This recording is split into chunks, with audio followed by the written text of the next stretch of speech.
This assignment is to help you with the 7th assignment in marketing and entrepreneurship. It is called Create a Business. Today will be the first day that you get to start the Shark Tank unit. This is one of my very favorite units. I love it. I'm sure you guys will too. But to get started, you all need to think of a product or a service that you'd like to invent. Now, it has to be something that hasn't been thought of before. So, for example, you can't pick a blow dryer because we already have blow dryers. Or you can't think of a microwave because we already have a microwave. But you can think of things that we don't have, and it does not have to be realistic. So some of you can think of a flying car. Shoes that you have an app on your phone. You click on the app and your shoes are suddenly tied.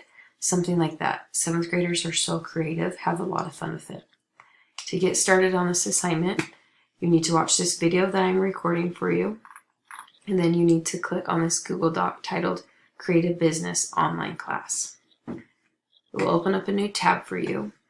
Right here is going to ask you 14 different questions. These 14 different questions are asking you things about your company and about your product and service that you invented. So for example, number 1, what is the name of your company / business? You type that right there. And you'd go through each of these. Number 7, what is the sales price of your product? So let's say you are selling new shoes. Tell me how much you're going to sell those shoes for. Number 8, what is the production cost of your product? So how much does it cost to make those shoes? Then number 9, how much money are you making? So just as an example, your sales price, number 7, needs to be higher than number 8, so you are making money.